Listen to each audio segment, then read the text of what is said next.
Just a little observation here. These are the scrap buses. A lot of my viewers refer to them as scrap buses. These are, of course, a 29 series bus.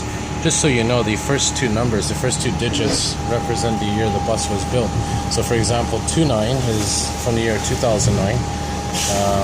You know, if you see a number 25 in the front of the number of the bus, that means it was built in the year 2005.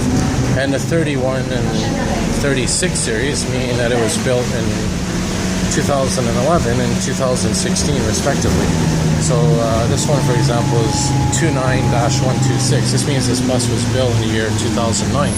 And I know a lot of my subscribers, such as Elton and you know, also known as Retro Old School, refers to these as scrap buses.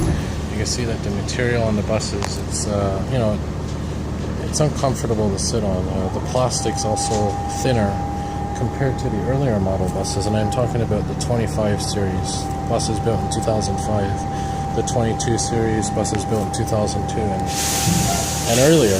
And you can see the material is somewhat cheap, and that's when things started going downhill. It was when buses started being built in 2009 and onwards. So I'm talking about the 29 series, the 30 series,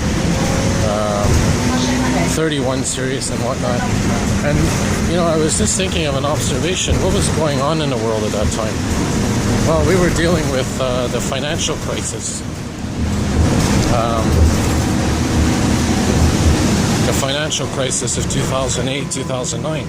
And governments were cutting back on spending, public works and whatnot. So I'm thinking that the buses at that time, they cut back on the costs, and part of the cutbacks was to use cheaper materials, and that's why I think buses were more, I should say, less comfortable starting from that age onwards.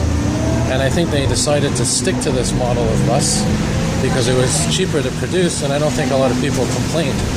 So whenever you hear of a scrap bus, you know, consider when they started building the scrap buses. They were starting to build them around 2009. And that's when those financial crises were going on. So just take that into consideration. So just an observation there, folks. Have a good night, and see y'all soon.